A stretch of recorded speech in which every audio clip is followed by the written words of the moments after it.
I'll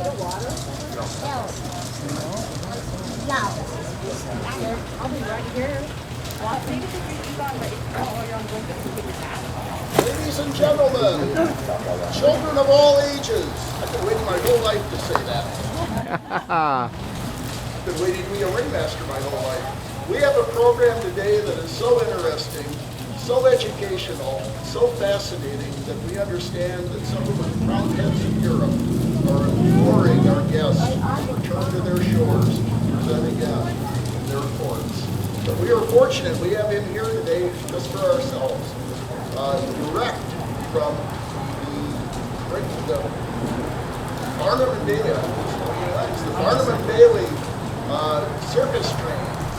We have absolutely king of clowns with us, the master of makeup manipulation, Ted Lawrence. Thank you so much. Terrific. Good afternoon, everybody. My name is Ted Lawrence, and I am a circus artist. I'm going to try to give myself a little credibility here before we get going, just to prove to you that I actually am a circus artist. Wait a second. Got to do this acoustic.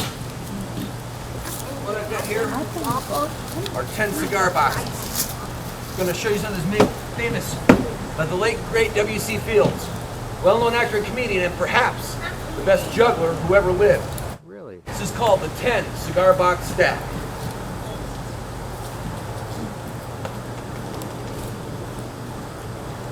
There's no glue, no Velcro, no sticky tape, not even any earwax making these things stick together. Watch.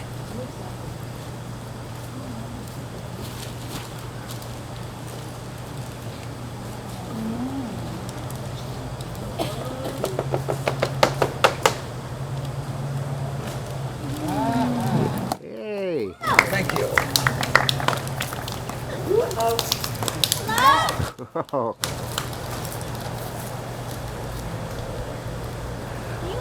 Don't hit the TV. Don't hit the TV. Ah.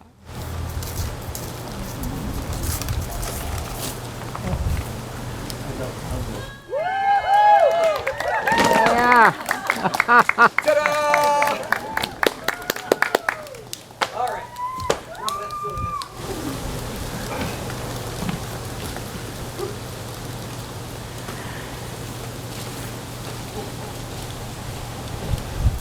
My name is Ted Lawrence, and I am a circus artist. Today I brought my trunk with me that I used to live on in the Ringling Brothers-Barnum Baily Circus back in 1987. I had the good fortune of being selected to tour with the Ringling Brothers-Barnum Baily Red Unit back in 1986 after I finished clown college. We went to winter quarters in December. We hit the road in January. I'm going to treat this as sort of a load-in show. On the load-in shows, that's after we'd set the show up. It usually took 6 or 8 hours to load the circus into the building. And we'd bring our trunks into the alley. The alley is the place where all the clowns lived. There's a couple of stories about how it got called the alley. It always seemed like an alley. We usually took down a tunnel somewhere in those big buildings. We were in the arenas all over the United States. But I like the story about it was called Clown Alley because in the French circuses, whenever there was an emergency, the director would say, "Clowns, allez!" meaning clowns get going. Get out there and distract the audience while we clean up the mess. For whatever reason, where the clowns lived was called the Clown Alley. This is my Clown Alley today, so I got to get my trunk going. Show's going to start in about 45 minutes or an hour. It takes me 45 minutes to get my makeup on, so it's going to take me a little while. Bear with me, please. Got to set up my trunk. I wasn't the first owner of this trunk. Enoff owned it before me. Does it say Enoff on it somewhere? Yeah, over here.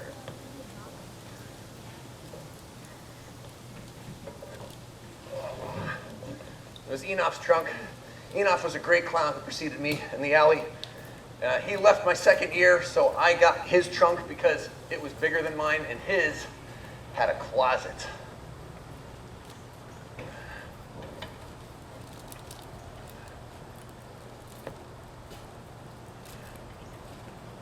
We all lived in the trunks. We all lived out of our trunks. There were 26 clowns on the road, 4 women and 22 men. There was a curtain between the 2 alleys. But basically, I lived with the other 21 guys 24/7. Because when we weren't at the building doing shows, we all lived on a train together, which I think is why I'm here at the depot today, for that historical connection. The Ringling Brothers Circus closed 4 years ago. Made me pretty sad. It was an American icon. By that I mean, kids, it was something that people knew America by. Ringling Brothers-Barnum Baily Circus had been around since before baseball. There was only one brand in the world that was more recognizable than Ringling Brothers, and that was Coca-Cola. It really was an icon. It defined America and it defined splendor, and for some reason, it went out of business about 4 years ago. But I got to be there when it was still great. I've got a nice shirt here. I need to.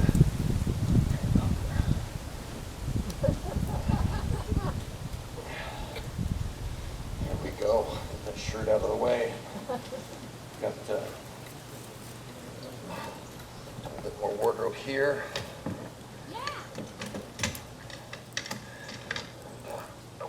Let's see. Oh, I'll take my shoes out now. Here, you folks can come up and get this, buddy. You can pass it around to everybody. Here, there's 2 of them. Yeah. Don't let it hit you. It'll hurt. It's heavy. Go ahead. You can take that one and pass it around. Those are real clown shoes. Imagine putting those on your feet and running around. Doing acrobatic acts. Everything else you had to do. Oh, all right, here we go. Some more stuff here. Actually, I'm going to spin the trunk around because I'm not going to be able to talk to you from this side.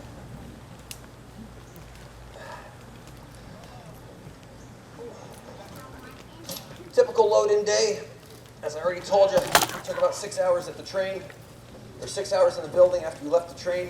Want to check it out? Setting everything up, then we pull up the trunks, get the alley set up. Where your trunk was in the alley had a lot to do with your social status. If you were a good clown, a popular clown, you got to be somewhere near the boss clown. If you were a naughty clown or a new clown, you had to be somewhere else in the alley. This is my emergency gag. If there was ever an emergency, I'd throw on a nightshirt, go out and stumble around on the floor like I couldn't see where I was going, like I was sleepwalking. Didn't have to use it, thank goodness. Emergency gags are not a happy thing.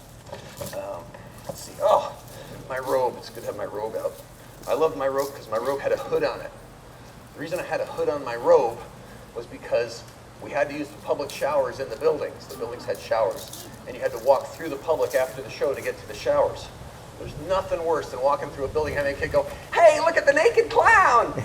and having a whole mob of kids start running after you to the showers. So I put my hood up. I looked a little bit more like Darth Vader, but it got me to the showers without getting harassed.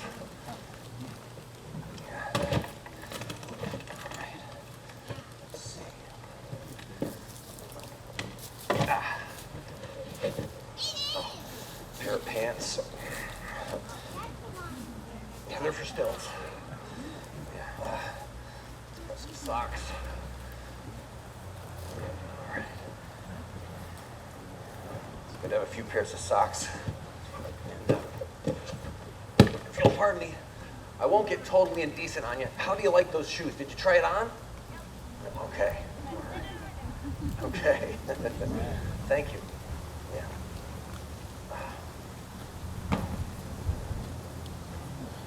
There's a slideshow that you can watch if I get too boring, and it's pictures gathered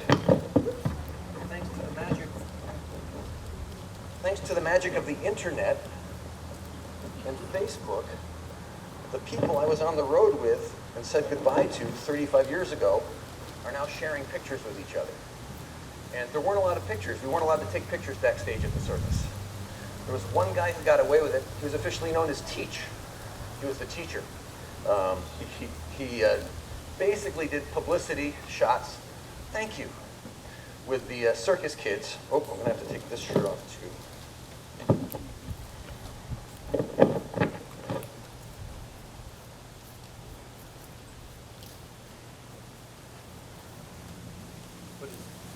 but his full-time job was teaching Gunther Gable Williams' son. He was teaching him the regular curriculum.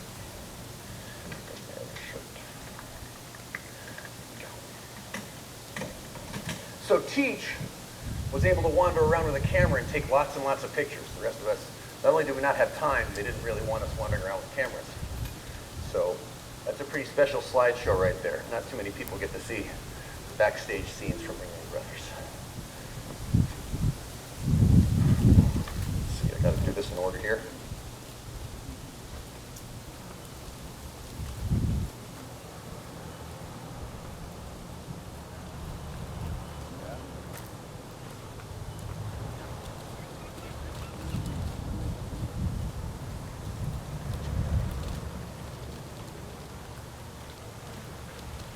Putting on my shirt first is a little out of the ordinary, because normally you put on your shoes first.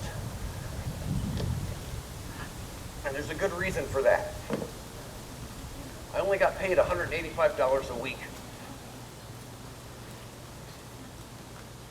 If I had a late entrance, I got a $15 fine. Now, since I was doing 12 shows a week, and I had to pay $10 a week to live on the train. So I was down $175 a week. I had to pay a quarter each way on the bus when I rode the bus from the trail yard to the building and back. Yeah, the bus was owned by the circus, but they were charging us to ride the bus to and from work. Had to pay 50 cents each way on the bus when they took us shopping once a week. Fortunately, I had a unicycle, so I spent most of my time on the unicycle instead of giving them that quarter. But it worked out that we got paid about $12.50 a show. So if we got a fine, we were actually paying the show to do the show. We didn't like doing that very much. Is that a little bit better? Oh, did you lose me altogether? How's that? How's that? Okay. Anyways, if you were late for an entrance, it was a $15 fine. So the clowns would put on their shoes first. Not obvious yet why? Well, I'll tell you. You can run and put on your wig, and you can run and put on your hat. You can even run and put on your pants. But you can't run and put on your shoes at the same time. So you put on your shoes first.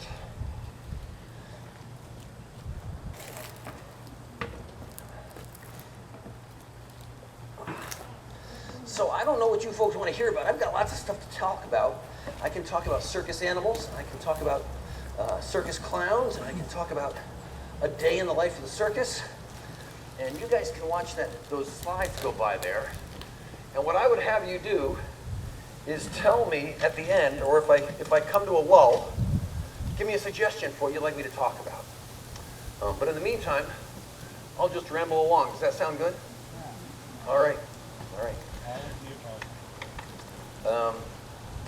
In the year and a half I was with Ringling Brothers, guess how many shows I did? Guess high. Who's got a guess? How many? 900. Not quite. 773. Every day. I was only there a year and a half. If I'd stayed out for the full 2 years, it would have been about closer to 1,200. Yeah. 1150, I think, is what it was. No, I left a little bit early. Yep. So it was a pretty grueling schedule. We'd set up the show, and we'd do at least one show a day after we were set up. Sometimes we'd set up and do 2 shows. Those were long days. We'd usually get a day off after that, which was nice. But it was generally 2 shows a day, 3 shows on Saturday, 3 shows on Sunday. We'd load out Sunday night, the train, load into the train, and ride to the next town overnight. Maybe get a day off in the next town, so we'd go and do laundry and shopping on Monday. And then Tuesday morning, we'd be at the building loading in. By Tuesday night, we'd be doing shows again. It's a lot of work. Circus people are hard workers. And one of the great things about the circus was, it didn't matter what color your skin was. It didn't matter what god you worshiped, or if you didn't worship any god at all. It didn't matter what your gender was or your sexual preference. None of that stuff mattered. If you did your job, you were accepted in the circus. It was a great place to be. All right. So this next step,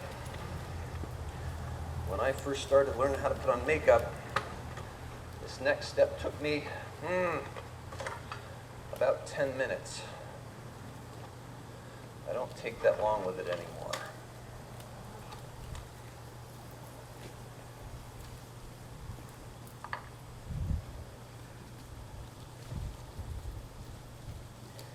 It's putting on the weight.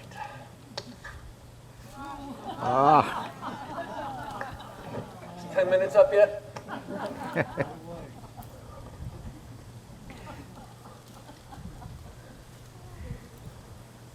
Now I like putting on a white face makeup because it's a little gentler. Unless the kids think you're a ghost, it's not scary. The only place I ever had kids say I was a ghost was in Vermont.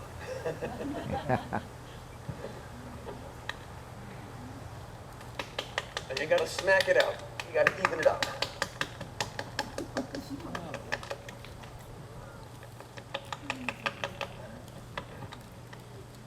So there's a lot of different kinds of clowns. There's birthday party clowns, there's proscenium clowns, there's Hollywood clowns. And I've got respect for all of those. But I'm not any of the above. I'm a Ringling Brothers-Barnum Baily arena clown. It's a very, very specialized niche. I was trained to work to audiences of 10,000 at a time on balconies that were hundreds of feet up in the air. And so I would never, in the circus, address an audience like this. I would address an audience like this at all times, because you're trying to play up to the back row, wherever that is. And in Madison Square Garden, there's 5 balconies, and we were told in Concourse, there's some fat lady eating popcorn up there, and you gotta make her laugh. Hey. So we had to work like this at all times. Arena clowning, it's not the same as everything else. The makeup's not the same as anything else either. Arena clowning makeup is big and garish. It has to read 100 feet away. So we spent a long time figuring out how to put on a makeup at clown college. I spent 7 weeks on my face before I settled on a makeup I was happy with. I put on makeup an hour a day, 6 days a week.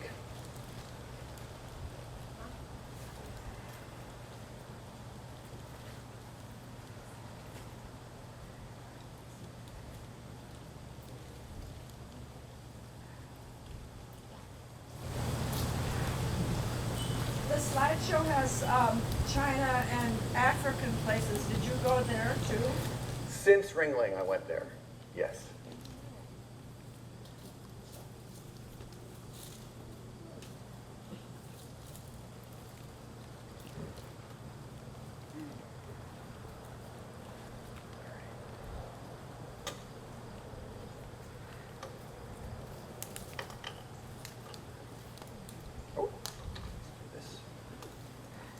Were they all arenas, or were there some tents involved? The question was, were they all arenas or were there some tents? It's an excellent question. And especially since I was going to talk about historical context here. Thank you for reminding me to get back on track. Oh, you're welcome. The circuses were not in tents until the mid-1800s. Then they got into tents, and then the ambitious ones even got into the railway. So the big ones, and there were like 70 circuses back in the mid-1800s. And they were traveling by rail, and they were huge. They were generally run by ruffians and thieves. The Ringling Brothers put together a show, and they became known as the Sunday School Show because they no longer had grifters running the ticket sales. They had family content. They didn't have girly shows in the back lot. They were a much different approach. And the Ringling Brothers came from Madison, Wisconsin, and had a different way of doing it. And they got a pretty big show going. They wound up having the biggest circus touring the United States. I don't remember what the year was, probably 1870s, somewhere in there. But they were under a tent. And the heyday of the tented shows was in about the 1940s, I think. The Ringling Brothers and Barnum and Baily combined shows. They absorbed, during the Depression, we got down to about 6 circuses in the whole country. All those 70 circuses got absorbed into one program. And Ringling Brothers and Barnum and Baily wound up getting almost all of them at one time. And the rolling stock consisted of wagons. You know, all the wagons that had the band on it, there'd be wagons that had the equipment on it, and wagons that carried the giraffe, and wagons that carried the hippopotamus, all these fancy wagons that were hand-carved, beautiful ornate wagons. And one of the Ringling Brothers acquired all of them drained a pond, filled it with diesel fuel, ran the wagons in, and burned them up. Oh. And that was the end of all those little circuses all around the country. He didn't want the competition when he lost control. And so those circus wagons, there's only about 3 or 4 dozen left in the United States. And they're highly prized possessions. You can see them at the Baraboo Museum, the Circus World Museum out in Baraboo. And I think there's a couple of them still down in Florida, but there aren't many left. That's where they went. So there's, I have no idea. I have no idea, yeah. They've all been lovingly restored, probably for hundreds of thousands of dollars each, just to restore them. Yeah, so because they're like gold plated and stuff like that, so they're really elaborate. So it was under tents. In the 40s, the show had 5 rings and 4 stages. It was massive. It seated over 10,000 people at a time in the tent. The reason for that was because they didn't charge that much to get in the door. They charged about a quarter, which is, a fairly good price, but it wasn't a lot of money. It's not like $125 is now. It's a pretty cheap show. But when they got them inside the door, they sold them popcorn, and they sold them soft drinks, and they sold them lots of salty snacks, and then more soft drinks. And that was where they made their money. And the concessions, in fact, in the 70s, the guy that owned the circus sold off the circus part of the circus to Mattel Corporation. But he kept the concession rights, a guy named Irvin Feld. And 2 years later, he bought the show back from Mattel with the money he'd made from concessions in the last 2 years. Yeah, so concessions was where it was at. Anyhow, so it was these big tents. Was a terrible fire down in Hartford. The tents started to get a bad reputation. The big tents required an army of 2,000 bodies to put up and take down. Wow. They put these gigantic tents up and took them down every day. Put them on a railroad, took them 20 miles away, put them up, did shows again, took them down, moved them 20 miles again, every single day, about 360 days a year. And it took an army, you were feeding an army. The mess tent was gigantic, and that's basically what those guys got in exchange for their work, was three square meals a day. I don't know where they slept, but that was what was going on, and the circus was going out of business. A rock and roll promoter named Irvin Feld wanted to save the circus. And he said, you know what, there's no reason to stay in the tents. We've got these buildings all over the United States. He was a rock and roll promoter. He knew about all the civic centers all over the country. They were popping up. So he decided to save Ringling. He bought Ringling, well, save it. He bought it for a very small sum compared to what it was worth 10 years earlier. And he started putting it in the arenas around the country. And that's when the circus really got saved. That's also when something called Clown College got created. Because when Irvin bought the show, there were about 8 clowns left. Average age was 65. And when they fell down, nobody knew if they were going to get back up again. So he said, we need to start a clown college. We need to replenish the young blood here. And that's when Clown College got started. Clown College is a whole different show. I'm not going to go there right now. We'll stick to the tent question. Irvin started Clown College, and he started doing the buildings, and then he realized, wait a second, there's almost 100 buildings in the United States. I can't get to all of them in a year. I have to have another circus. So that was about 1968, 1969, he bought a circus from Germany called Circus Williams that was led by a guy named Gunther Gable Williams. Now, I just need a show of hands now. How many people ever saw Ringling Brothers-Barnum Baily Circus who are here? Yeah, a few of you, about half of you maybe, yeah. Yep. None of the younger ones' hands went up. It's not gonna ever happen again, I'm afraid. Gunther Gable Williams was the little blonde guy that had all the elephants, all the horses, and all the tigers. That's why he was so famous and so well respected in the circus world, because he trained all of those different kinds of animals. And Gunther was amazing with the animals. He was amazing. But the show I was on was Gunther's show. It became the red unit. It was also a blue unit. The original Ringling Circus stayed as the blue unit. The red unit's the unit I was on. We had, I don't know the exact numbers anymore. I think we had 26 elephants, 18 tigers, a panther, a cheetah, 2 llamas, 2 sea lions, I don't know, 40 horses, 60 horses, I don't know how many horses. 3 rings worth of horses, lots of horses, probably close to 60 horses. I don't know if I left anybody out. We had this really, really big elephant. He was our headliner for the show. Anyways, that's how the Ringling Circus became a 2-unit circus in buildings. And so with 2 units, they're able to go to all 100 buildings before they retired a show. And it was called the red unit, the blue unit. And when they toured, you did the first year and the second year on the road, you called it the rodeo route. Because you go to smaller towns where you might only stay for 3 days, pack up and move to another town for the second half of the week. It's a harder schedule. You're still doing 12 shows a week. Even though you're spending 2 days a week on the train, you were still doing load in, load out at the shows. But I like the rodeo route. The rodeo route was fun. Where am I here in this project? All right, what time is it? Oh, I'll never make it, I'll never make it. Ah. $15 fine. You know, the clowns, when you live with each other all the time, you know how long each other take to put on makeup. And believe it or not, the clowns are into pranks. No. One of the good pranks was setting the clock back a few minutes. So the last guy to come in the alley wouldn't know what time it really was. And the last guy to come in the alley was often Randy Johnson. And that really was his name. And Randy would come in and he'd stroll in 12 or 15 minutes before the whistle. Everything was run by whistles. So before the show started, before the whistle for the show, Randy would come strolling in and he'd start putting on his makeup. And he was really fast, and he'd be done. Well, if he came in and he looked at the clock and he had an extra 5 minutes, he'd go back out, have another cigarette, come back in, and then start. And we all knew Randy's not going to make it. So in order to help him out, we'd all supportively have our makeups on and get behind the truck and go, Randy, the clock's wrong. It's this time. You go, oh no, we don't go. It's impossible to put on your makeup with 6 guys doing that behind you while you're trying to go fast. Yeah. But it's a fun place.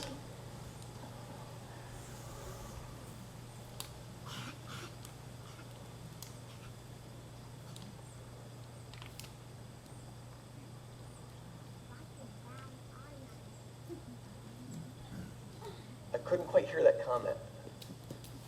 What did he say? Why do clowns do their eyes? That's an excellent question. Why do clowns do their eyes? And I intend to show you why. First of all, I'll mention though, green makeup on your face is considered bad luck in the circus. And one of my heroes, Lou Jacobs, the only living American to have a postage stamp made of him until a few years back, was a coach at my clown college, and he didn't like my makeup because I had green on my face. But I had green on my face because it was a soft color on my face with my eyes. It worked well for me. But the reason I put makeup on my eyes is so my eyes show up better. Which eye shows up better now? Hard to know. We'll all make it more dramatic.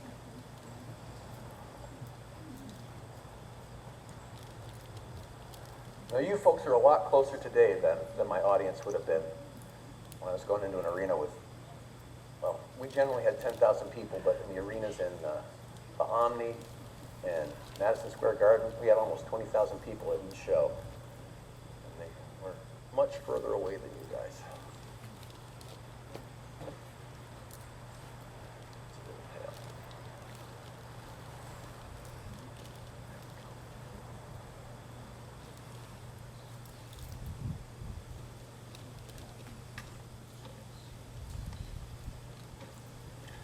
The makeup doesn't really do its job until I've got the black on it. But I'll keep looking at you every so often so you can see what it does in each different stage.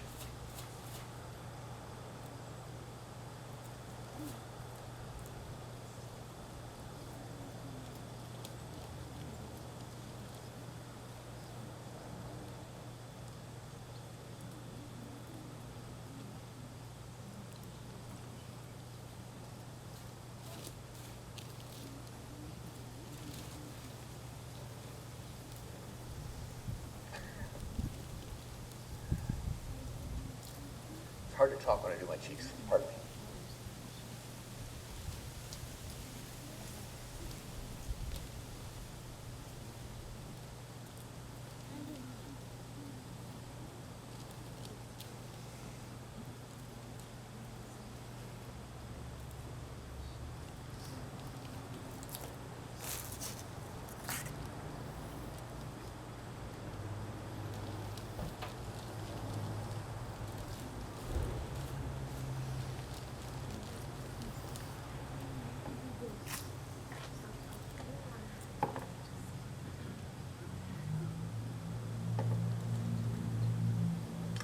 Want to hear a story about Gunther? Yes. I'm glad to hear that. So I grew up with a horse in the backyard in a community that had cows and chickens and things like that. And I have a great respect for animals. And I learned when I grew up that some animals are pets and some animals are livestock. All animals need to be respected, but different animals have different jobs. And some livestock are actually working animals. And when I joined the circus, I was pretty worried about how I was going to feel encountering tigers and animals that I knew to be wild animals that were in cages, because that didn't sit right with me. And I got to the circus and walked through a yard full of these wild cats. And I asked somebody, asked the right guy as it turned out, do you think the cats like being in those cages? And he said, well, I'll tell you a story.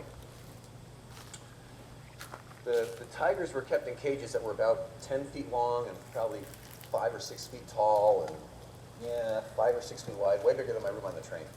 And they were actually all raised in captivity. In 1973, I think it was, there was something called the Endangered Species Act was passed in the United States. And no animals were allowed to be taken from the wild to be exhibited or toured around the country anymore, back in the 1970s, early 1970s. I was on the road in 1986. It's 1987. So none of the animals that I performed with had come out of the wild. As it turned out, they'd all been raised domestically. They were all domestic animals. And when I learned that, it made me a lot more comfortable. But here's the story that the guy told me the first day. Circus was in Boston Garden. How many people saw the circus in Boston Garden? That might happen in Vermont. Yeah, a couple of you. Very good, very good. So they would remove the cats. There'd be 16 cats in the big cage, and they'd put a line of cages out behind it with all the doors up. And a cat would run in, would leave the big cage and run down through the whole corridor of cages. They'd drop the door on the end cage and then take that cage away. And they'd drop the door on the last cage. Then the next tiger would come out, go all the way down, they'd drop that one and take that one away. The next tiger would come out, they'd drop those doors and take that one away. That's how they did it. In Boston Garden one day, one of the working men forgot to drop the end door. So they took the cage away, the next tiger went down and ran right out. Walked down onto the track. There's nothing between the tiger and the audience except a hockey wall. And mayhem broke out in the arena. People are climbing backwards over the chairs, they're climbing over each other to get away from this tiger. The tiger's standing there just looking around.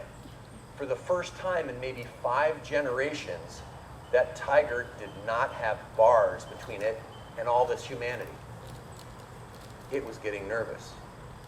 Fortunately, there was a thinking working man there. Working men are the guys that are in the arena. They wore the jumpsuits. They weren't performers, but they were the support staff. There were over 100 of them for the show. One of them grabbed an empty cage, brought it around, opened the door, and the tiger jumped in. That was where the tiger was comfortable, actually. So the guy that I asked the question of, I think his name was Lewis, told me that story, and it made me much more relaxed about the tiger's conditions. That was what they did. And those tigers were Gunther's tigers, and they got worked every single day. He exercised them every day. Whether we had a show or not, Gunther was there working with the tigers. And they were very well cared for. They were very loved. Gunther, when they were cubs, the tigers lived in the train with Gunther. He kept them in his bedroom until they got too big, and then he would kick them out to their cages. But he would raise the tiger cubs. Oh, tiger cubs are the coolest thing. Have you guys ever seen a kitten play with a little like yarn mouse and bat it around? You ever seen a kitten do that? Tiger cubs are bigger than you. They're 80 pounds. And they had 2 of them in the same cages, hooked them together, so they had 16-foot running space. And they didn't have any stinking little yarn mouse. They had a VW tire. Pow! Bam! At the other end of the cage. Pow! Bam! Back in the other. They just rocked. They were a riot. And there was no way to slow them down. They were 2 85-pound kittens that were just tearing the place up. They were great. Wow. All right, I can't talk while I do this next bit, so pardon me. I'm going to do my lip.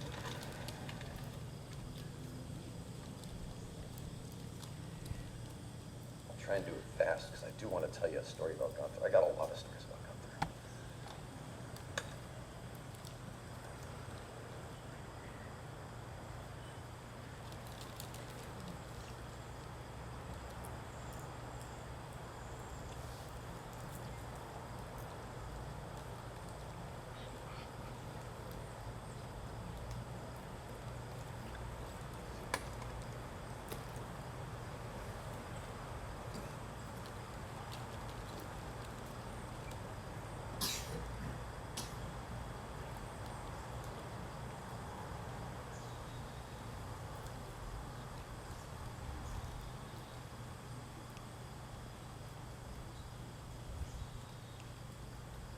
Can't talk quite yet. Ah.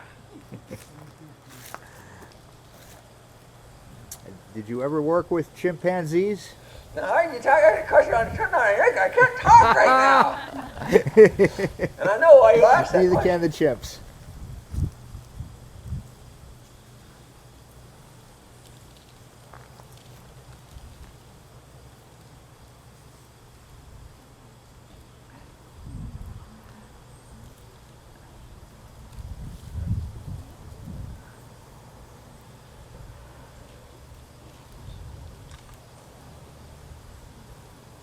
Gotta put on some powder, and then I can talk again. Just baby powder. And then with the rule, no powdering in the alley. Because a lot of the old clowns came down with something we called whitening. Too much baby powder in your lungs, it's like you've been a smoker your whole life. Oh. So don't go home and play with your powder socks, guys. The powder sock, though, is a clown's weapon.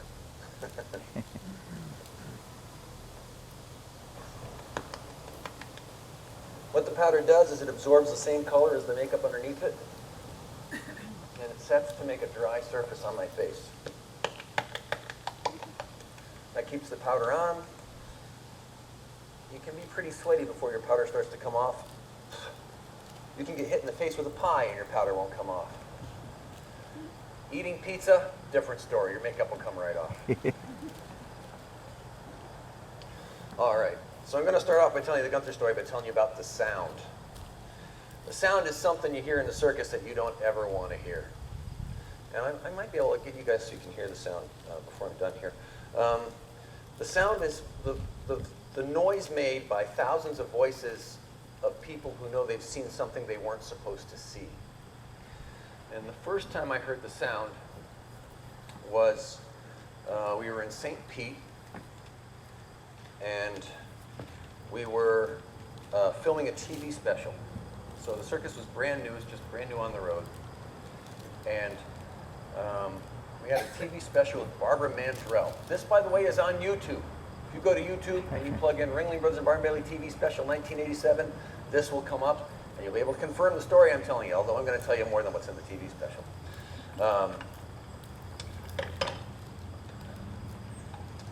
Barber Man Drill was a guest artist. She's a country singer, and they had decided that she needed to sing the opening sequence to the TV special from one of our wagons. Now, we had these gigantic, heavy-duty wagons. They were circus-proof. They weren't real circus wagons. They were props that were built for the show, and they probably weighed 3,000 pounds apiece. They were really solid. They had to ride on the train, so they were these really massive wagons.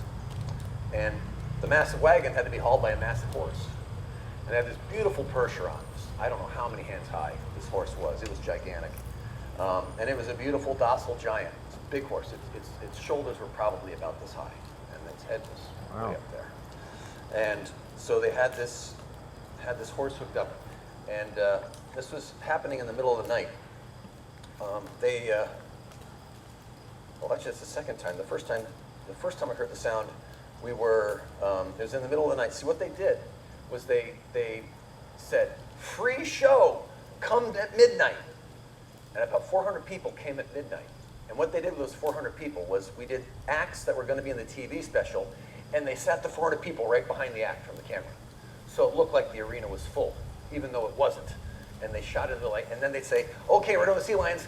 We're going to shoot something over there. We're going to shoot the Romanians over there. Everybody go over there and sit behind the Romanians." And then they shot the Romanian act with the audience behind them. So these audiences were running around all night long. Well, they did a bit where Gunther was doing his flip. And Gunther was this guy that I mentioned, the little blonde guy that did all the animals. And he was 56 years old when I joined the circus. And one of his signature moves was he would stand on the end of a big board, and he'd have an elephant back up, bag it up, bag it up, bag it up, bag it up. The elephant would lumber back. And they'd say, "Hatale, hatale!" And the elephant would run across the arena, stomp on the end of the board that he was standing on. It's called a teeter board. When the elephant pushed down, he went flying up in the air. He'd do a backflip, and he'd land on the back of another elephant. Twice a day, 3 times on Saturday, 3 times on Sunday. This is what Gunther did. We're filming the TV special, and they did one other thing. They took the hockey wall down for the filming of the TV special. They want the audience to be right there, right part of the action. So the hockey wall's not there, and they're sitting people right at the edge of the arena, right at the ring curve. And Gunther goes, back it up, back it up, back it up. And the elephant starts backing up, backing up, backing up. And as it backs up, it raises its tail. Oh. This audience knows what this means. And this elephant is coming right towards them with its tail up. They start climbing over each other, getting out of the way, moving out of the seats. Everybody's out of the way, except the old lady in the wheelchair. Oh. That's the sound. It's just a little bit, like you guys made just a little bit of that sound just then. The whole audience is like, and sure enough, that elephant unloaded the yellow waters of Niagara on that poor lady. She had nowhere to go.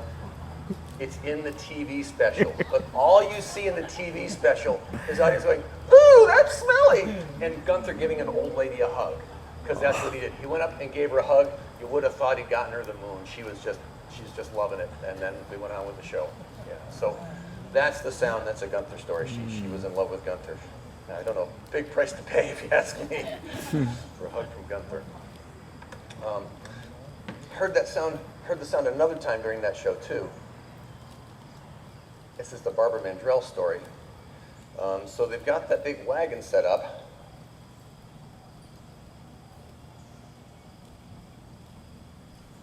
Sorry, it's hard to talk when I put the fine lines on. They've got the big wagon set up, and they put a monitor on it, an audio monitor. So Barbara can hear her music while she sings as they draw the wagon around the ring. Now Barbara wasn't in the wagon yet. They were all still setting up. And the circus people are a little distrustful of TV people. And the reason is because TV people don't have experience with animals. And the circus that I was in was all about animals. In fact, the basis of circus is animals. It got started because people were doing horse tricks. And then they showed off bears and did all kinds of stuff with exotic animals. So the roots of circus are based on animals, animal exhibition. Anyways,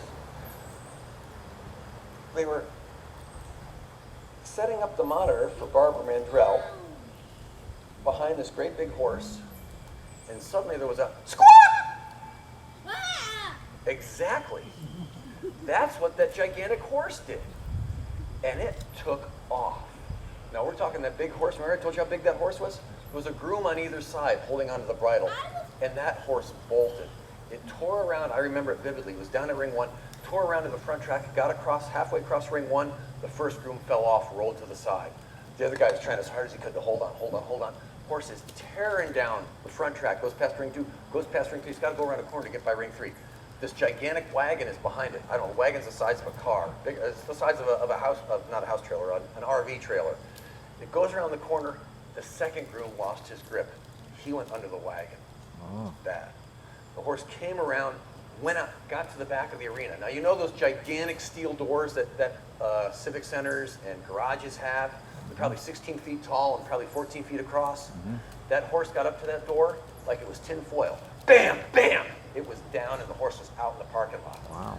That maniacal horse is tearing around the parking lot with that wagon bouncing off of cars and RVs, tearing around, totally out of control. This homicidal horse is crazy. It's out of its mind. It's getting all these sounds, all this stuff going on. It's the middle of the night. It doesn't know what to do. Gunther has finally gotten aware that there's something going on. Gunther steps out of his bus, stands in front of the horse and goes, whoa. And it stopped with its nose in his hand. Oh, they get scared. What scared it? Squawk from the audio. Somebody turned on an audio and it squawked right behind the horse. And then, of course, the wagon bouncing off of things behind it just made it more and more, oh, horrible. But when it saw Gunther, it just stopped. It was amazing. He had an amazing relationship to all of his animals.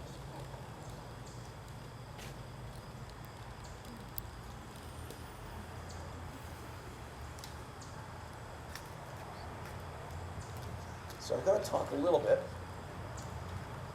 about good makeup and bad makeup. Because clowns have gotten a lot of bad press. I joined the circus in 1987. The book It was published in 1986. Yep, that was the start of the demise. But we've gotten a lot of bad press since. And I attribute it to a lot of people putting on makeup that aren't very good clowns. And you don't have to be a circus clown to be a good clown. You just have to be a good clown. And part of not being a good clown is having a bad makeup. And if you've got a makeup that only displays one emotion, that's not natural. That's not real. That's like a robot or a puppet. And it makes people uncomfortable. And there's a movie called The Greatest Show on Earth where Jimmy Stewart has this gigantic smile painted on his face for the whole movie. That was not a makeup done by circus people.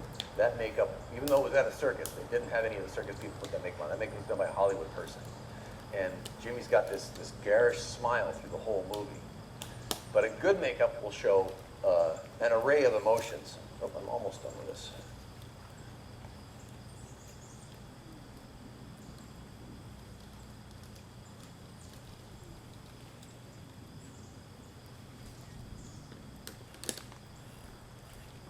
And my makeup's a pretty good example of that.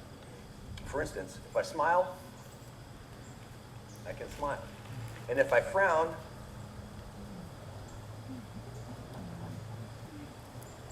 I can frown. And it looks sad, and it reads for hundreds of feet away.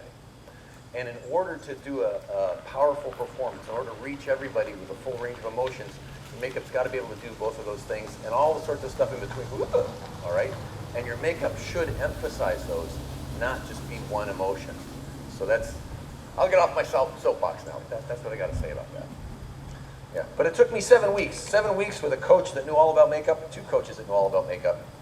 Every day looking at my face going, smile, frown, fix that. All right. Oh, I'm late! Oh no, guys, I didn't realize how late I am. I'm gonna have to pay a fine. Does anybody have any questions you want to have answered? No? How did you end up with your trunk and your clothes? My costume. Yes, my wardrobe. My wardrobe was designed at clown college. There was a department of wardrobe department, sewing shop, that was amazing. They were just amazing at what they did. They probably had a dozen designers there, and the designers would attend our classes while we were training, and they would design our costumes based on how we moved. And my costume, the thing about my costume that I kind of resent now, I was a unicyclist when I got to clown college, and they wanted me to keep riding the unicycle. I was able to get on a very, very tall unicycle at clown college, but I couldn't do it if I had pants that were loose in the crotch. The crotch would always catch. So they designed my costume with a very tight crotch, which I really don't need anymore because I'm not getting on that unicycle anymore. But that's the explanation for why my pants are so tight in the crotch. The reason they're so tight around here is different, but the reason they're tight in the crotch is because of that. Let's see. So yeah, the costumes came from clown college. The trunk I bought on the road from another clown after I got there. But basically, the trunks were inherited from guys who were leaving the show, because the train had a very finite amount of space. I haven't talked much about the train. My room on the train was 43 inches wide and 71 inches long, and we all had rooms that small, and I was average to a little short for the guys that were clowns on the road. So we were all squeezed into those rooms. As you spent more time on the show and you had more prestige, you might get a bigger room. However, you had to be a lot more important than the clowns to get a bigger room. Only 2 of the clowns had bigger rooms than that. The boss clown and Enoch were the only 2 clowns that had. And there was a married clown, and he had a room that was bigger than that. So yeah, the price was the space was at a premium. They wouldn't let you get a trunk bigger than the one that you already had if you're replacing it, because it wouldn't fit on the train. So you had to buy one that was already on the train, or replace yours with one that was the same size or smaller, because they just weren't going to be able to get it on the train. That's how much of a premium space was. Let's see. Where are my pants? There they are.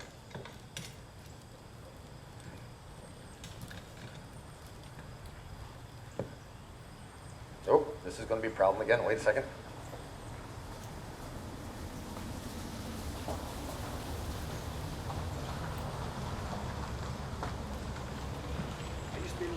run at the same time.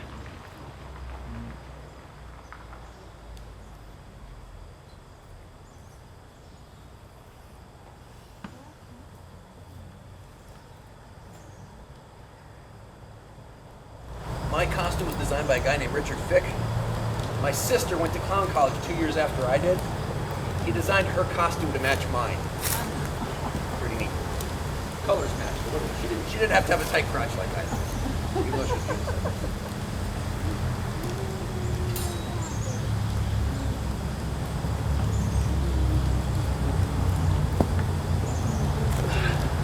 Seems like something's missing. Am I forgetting something? Sound. What's that? Your way. Oh!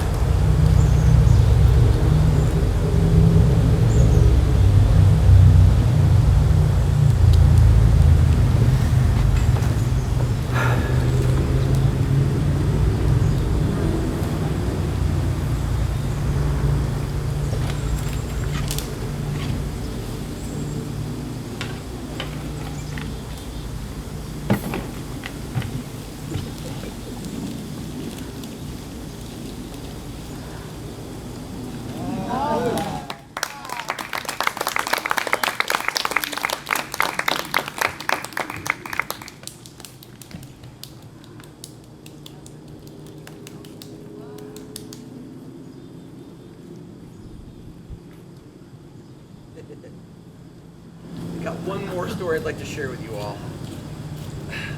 Since now it's showtime. When I was on the road, I had this gigantic elephant named Tommy on the road with us. He toured as King Tusk. Sound. Oh, thank you. Thank you.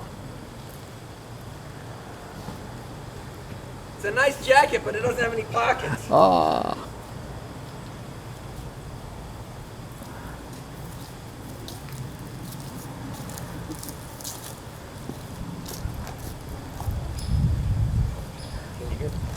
Can you hear me? Perfect. All right. So we had this gigantic elephant. He was on all the posters. It was called the King Tusk Tour. And his display was the big thing in the show. We called it Spec, short for spectacular. And they would come out and they would do this parade. Everybody, almost everybody in the circus would come out and they'd parade around in a tribute to Jumbo. Everybody was dressed in Victorian clothes. Jumbo was a big elephant that was brought over 100 years ago.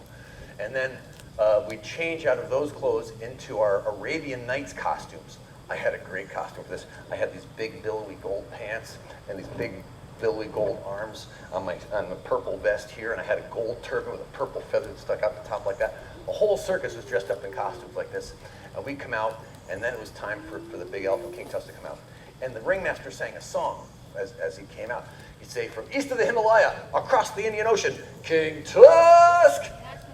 Well, yeah. Well, actually, his name was Tommy, and he came from Cincinnati, but nobody had to know that. Yeah. Anyways, he was really big. According to the Ringling hyperbole, he was 14,000 pounds, 7 tons. He was 10 feet tall at the shoulder. When he sat up, he was close to 20 feet tall. I saw him sit on a bull tub once and raise his head. His trunk was about 9 feet long. He had this big trunk that came down. Elephants' trunks are an amazing thing. I once saw Tommy pick up Gunther and throw him about 10 feet with his trunk. He had these gigantic feet. His feet were the size of a garbage can, or like a 55-gallon drum. They're about this big around. He was just huge. Everything about him was huge.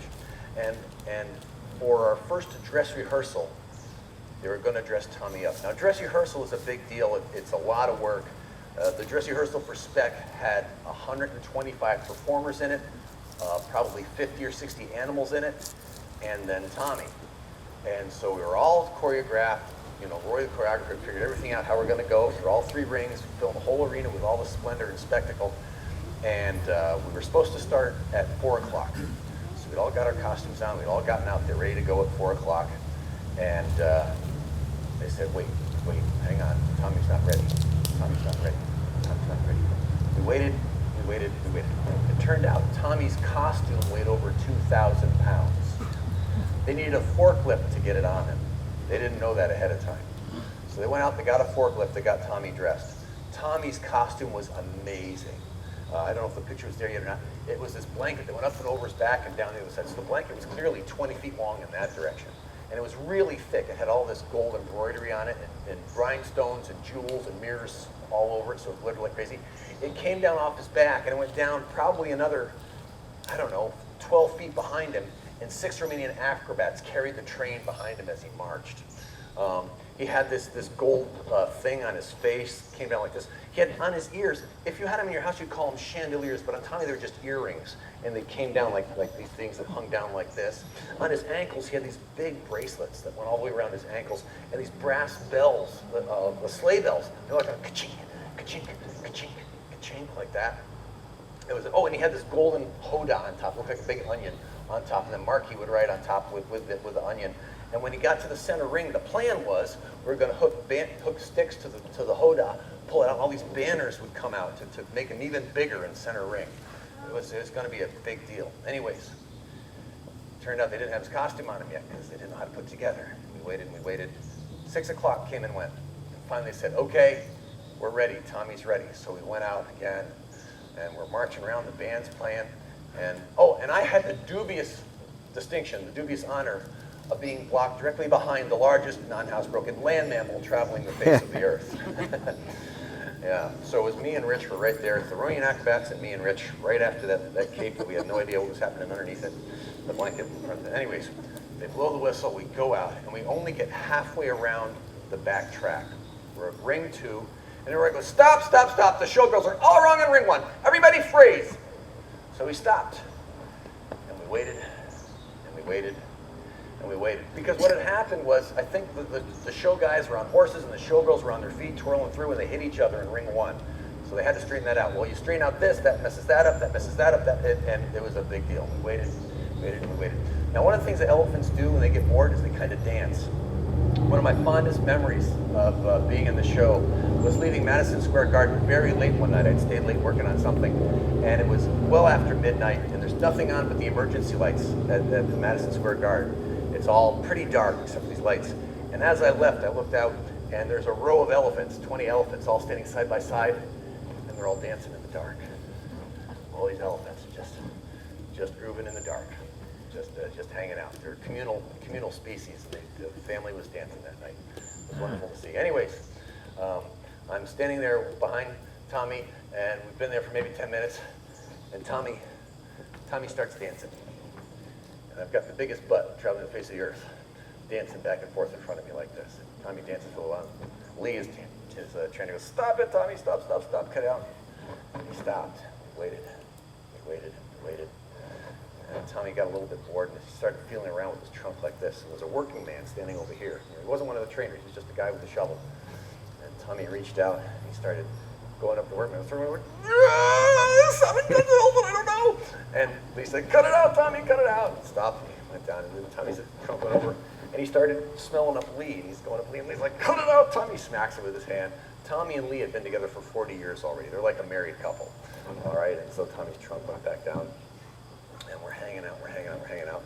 Another 10 minutes goes by, and Tommy starts feeling around on the ground with his trunk. He goes over and he feels his leg, and he finds that anklet that he's got on his leg, that bracelet. And he feels around, and he found one of those brass bells. And went, bing! And he popped that bell off. Then he put it down on the floor, and that 7-ton elephant with a foot the size of a trash can went on top of that bell, and he went, and he started playing with the bell. And me and the 6 Romanians go, that's cool! And that gigantic elephant just played with that bell. Up until Roy said, they're done. He said, move out. He said, move out. And Tommy went, scrunch! And he smushed it right into the floor. And then we went on. Yeah. So that's my Tommy the Big Elephant story. Are there any questions, folks, about Ringling or the train? I didn't talk as much about the train as I should have at a railway station. Yes? When you talked about the rodeo Rodeo room. were they in little arenas or were there little towns? No tents. It was all in arenas. But it was like El Paso, Glens Falls. Those arenas are smaller than the other arenas around the country. Like in Glens Falls, there's no back door. You got to come in through the side. It's next to the river, I think, is why they did that. There's no direct access to the end of the building. In El Paso, it's an old stockyard. So it was never built to be a civic center. It's just a gigantic old building. Oakland, California, once again, it was a stockyard. The Armory in D.C., you know, these are unusual buildings, and they don't do a full stand there. They only go for a little while and then they move on.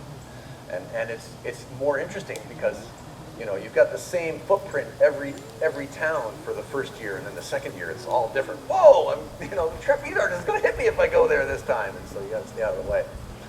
Yeah. Good question. But it was the train that took you to these parks? Yes, we lived on the train. We lived on the train.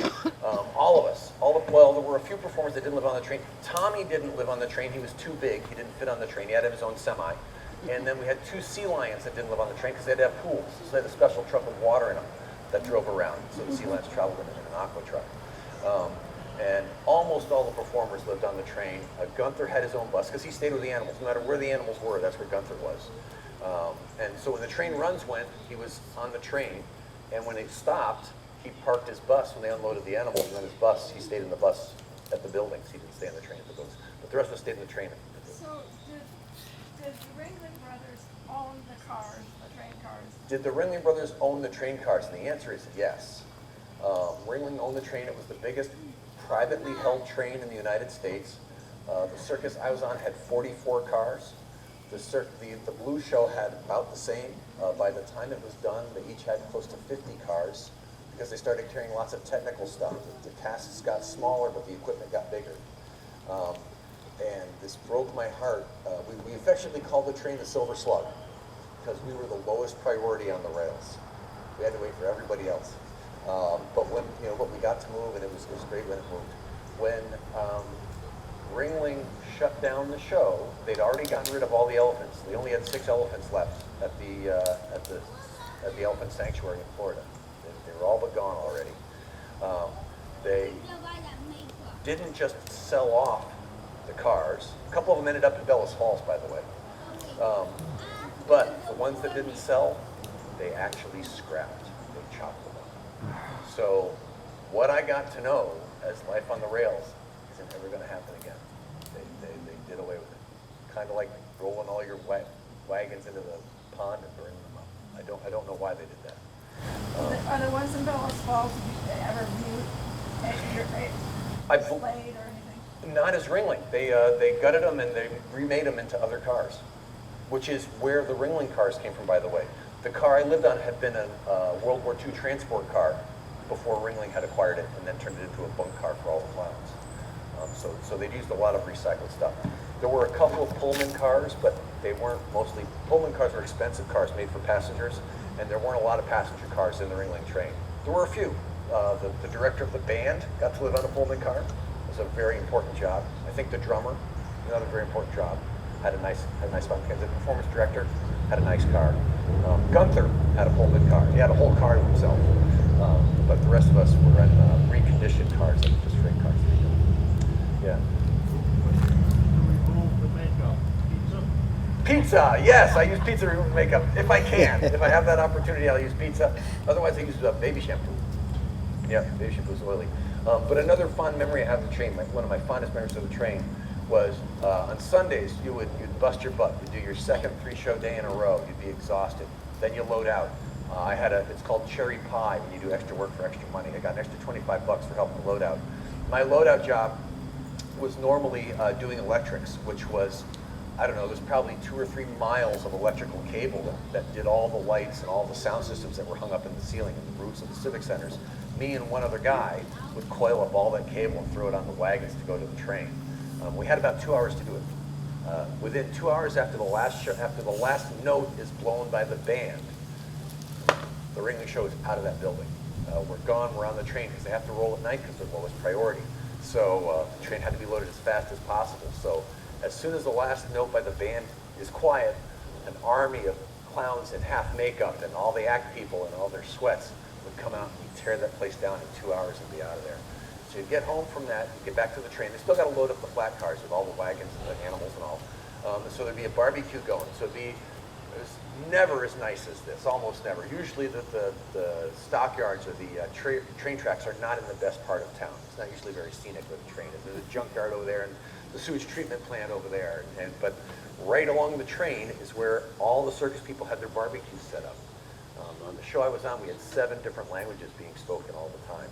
And so the Romanians had their spices coming off of their hibachi, and the South Africans had their spices coming off of their hibachi. The Romanians had a smell about theirs. The Brits didn't use any spices at all, but you know, they were cooking too. All right, and so we were all there, and about 2 o'clock in the morning, you'd hear the trains hook up. Now, the Ringling trains were being driven by freight train drivers. They weren't being driven by passenger train drivers. They drive differently. Freight train drivers, they hooked up, they just went wham! And that would make a shock wave that would go all the way down the cars. And when that shock wave went down the cars, that meant it's time to go. And you dump out your hibachi, you put out the fire, and everybody all at one time would just all climb up and get on the vestibules. And you pull up the vestibule and shut the door, and then the train would start going. Oh, in the clown car, the hallway was, there's 22 doors on the hallway. All these tall guys might be playing their guitars, they might be playing cards or something. Mostly their feet are sticking out in the hallway like this. As soon as the train moves, these big long legs would come up and fold into the room, and the doors would shut. I actually had a guest bedroom in my room. I had a loft in my room, which I slept in most of the time, and I left the downstairs. It was like if you go to a diner, a booth in a diner, that's what all the rooms were set up like. You drop the table and put the cushions down, and that was your bed. But I put a loft in mine, so I left my luxury dinette was set up all the time. But I'd call up into my bed, and I had a radio right there, and I'd set the radio would be set to some local station, some local DJ playing whatever, and you would fall asleep like that. It was a perfect place to sleep. And I'd fall asleep with the radio on. And the cool part was, the next morning when I woke up, if there was a station on the radio, the DJ would have a different dialect, be in a different part of the country completely. And it sounded different. What's the average length of service for people in the What is the average lifespan of a clown? Well, or performer? That's an excellent question. What is the average time that a performer stays in the circus? The show I was on, it varied. There were sort of 2 sets of people. There were the folks that were born into the circus, and the folks like me that got adopted by the circus eventually because we had some interest in doing it. The folks that were born into the circus, which was about half the people on the road when I was on the road, they were doing the same acts that parents had done 25 years earlier. And they would do it until they had kids and taught their kids, and those kids would do it. Historically, that's what would happen.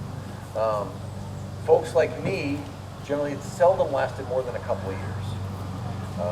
The circus didn't really want people hanging around very long. They didn't treat people very well, and they didn't really expect you to hang around very long. Starting with the paycheck. Yeah. I couldn't quite hear you. What did I do after I left Ringling Brothers? Well, I went into teaching. I had been a teacher before I joined. I'd actually been an engineer before I joined Ringling, and then I got a teaching degree, and then I joined Ringling for a change of pace because it turned out I had some skills that applied to that. I'd been a freestyle skier before any of this, and that's really what got me into the circus. And then when I got out, I was a chemistry teacher. For the last 30 years, though, I've been doing programs at elementary schools as a wacky professor. That's really what I do. www.slapstickscience.com.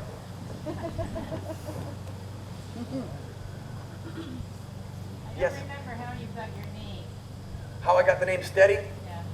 Steady is gravitationally challenged. I did a lot of work on tight wires. I was a unicyclist before I got there. I did a lot of work on stilts. And I was known as a crash clown. If they needed somebody to fall down, they'd come and get me and throw me down the stairs. Because I was a freestyle skier, I could fall. Because I was a unicyclist, I could fall. That was really where the name Steady was an irony that followed me around. Part of your training to learn how to fall something without, Was it part of my training? Yes and no. When I got to clown college, I already knew how to do it. I was already really, really good at it. And we went through some acrobatic classes at clown college, and some people learned some stuff. I'm gonna have to take this off. The key to falling is to absorb the energy on a broad surface and make it big. Wow.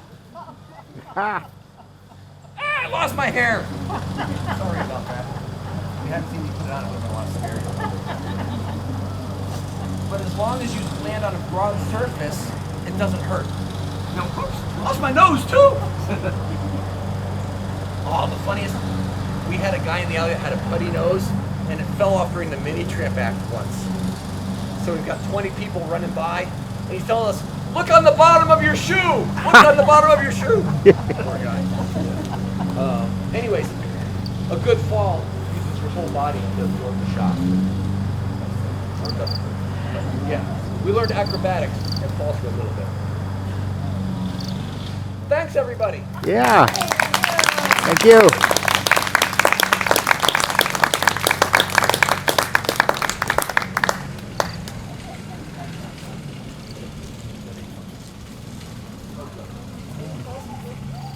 I would be happy to post a picture. I should probably check, is my hair on right? Is my nose on right? I want to take pictures. Get two more. Get up there. This is all based on the show. Have your suspenders on. Oh, dear. You don't want your pants falling off. Sometimes you do if you're a clown. BTC, big time comedy. Come on up here, come on up here.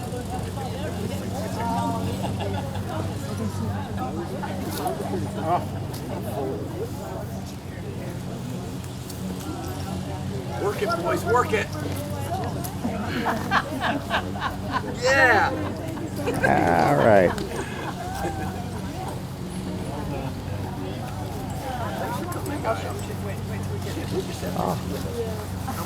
How much of it was redundant? I have no idea what I did. We didn't tell any of the same stories. Yeah. Maybe the elephant. I'd love a picture with you.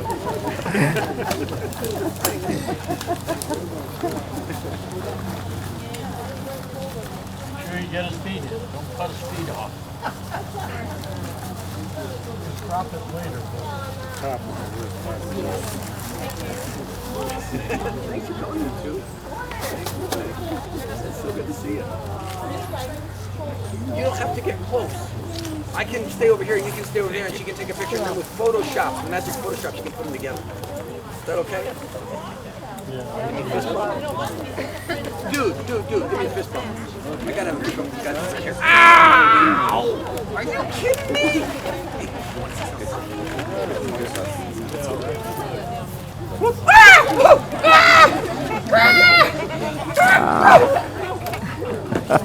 I lost my nose! What? What's she talking about? What happened?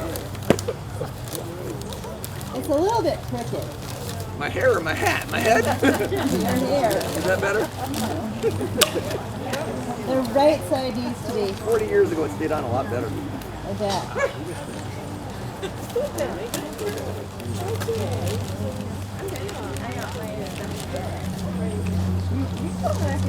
Oh, awesome. Come on over here.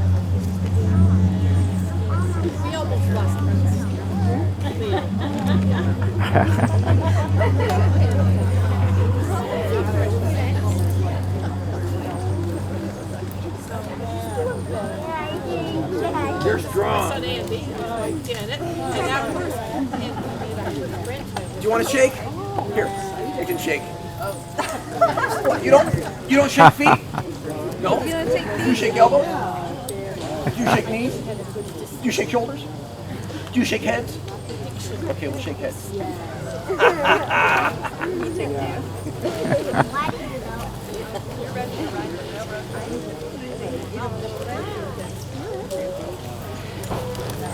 So Rafi, you want to work with a ladder or a board next time? Oops. What? Oh, I'm so sorry. I'm so sorry. I met a kid named Rafi yesterday. But I got the raw part right? Right? That was what I was having trouble with. Oh, do you? All Rocky did have wavy hair. Oh, they do. About your age, too. Thanks a lot, buddy. That was great. Thank you. Thanks for coming. Yeah, that was fun. All right. Oh, no. Are you still running? Yes, of course.